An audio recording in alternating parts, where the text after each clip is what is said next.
অসময়ে যদি কেউ ছোটো মাছ লইয়া তাইলে কিতা করতাম খঞ্চাইন। আমি সকালে উঠে মুরগি টুরগি বানাই লিছি যে আজকে মুরগ রান্না করবো আরও এই সেই, কিন্তু আমার হাজব্যান্ডে কিতা করছেন, ছোটো মাছ লইয়া আইছেন। আসসালামু আলাইকুম এভরিওয়ান, আশা করি সব ভালো আছেন। তো আজকে তো দেখলাম আমার লাগি খাম্বার আইছেন, তো আমি মাছ কাটাত বইছি। আর যেহেতু আজকে ছুটির দিন, তান্ডে কইছি যে তুমি মাংস রান্না করো, যদিও আমি চিকেনটারে আগেও খাটাখাটি করিয়া পরিষ্কার করে ধুইয়া রাখছি। তো এমনিতেই আমি তান্ডে কইরাম যে চিকেন তোমার এত একটু বেশি মজা হয়, তুমি ইউনিকভাবে চিকেন রান্না করো, আমার কয়দিন দিয়ে খাইতে ভাল লাগে না, তাইলে তুমি চিকেনটা রান্না করিলাও। আমি পরিষ্কার টরিষ্কার সব কিছু করিয়া দিছি। তো তাই যে কথা সেই কাজ কইছে না, যে ঠিক আছে আমি তোমার লাগি রান্না করবো। তো এই কারণ দেখলাম আমি আমার বাচ্চারা কইলাম যে আমি মাছ কাটি আর তুমি ভিডিও করো, বাবাই যে রান্না করা। তো সে ভিডিও করছে।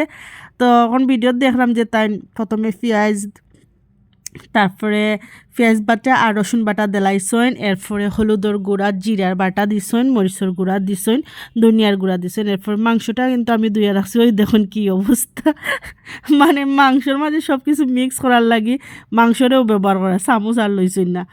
আল্লাহ মাহবুদ, আমি তো দেখে আস্তে আস্তে নাই। যাই হোক, সত্যি কথা কিন্তু তানোর তোর মাংস রান্নাটা আমার কাছে খুব ভালো লাগে।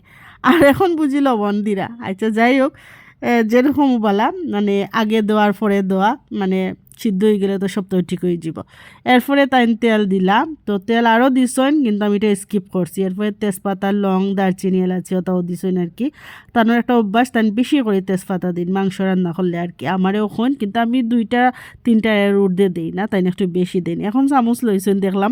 আর এদিকে আমি বেলকনিত বই এবার ছোটো মাছ কাটলাম, যে তাই ছোটো মাছ লই আইছেন, না কাটলে আবার নষ্ট হয়ে যাব, কিছু করার নাই। আর কালার কিন্তু তরকারির মাশাল্লাহ সুন্দরও আইছে। আর সত্যি কথা যদি কই রিভিউ দিই, মাংসটা কিন্তু খুব মজা হয়েছে। কয়েকদিন থেকে এমনিতেই ভাত খাইতে ভালো লাগে না, কীরকম লাগে, তো কইলাম তার মাংস রান্না করা লাগে। এটা দেশি মুরগি আছিল।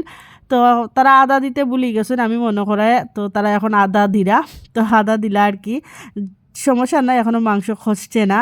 আর আমার ফয়ে ভিডিও করছে কোন সময় কিতে না, কাঁচামরিচও দিলাইছেন, এবার দেশি আলুটাও দিছেন।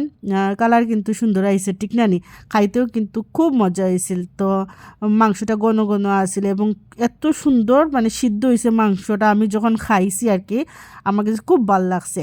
তো সব ভালো থাকবা, সুস্থ থাকবা, আর আমার ভিডিও দেখবা। আল্লাহ হাফিজ।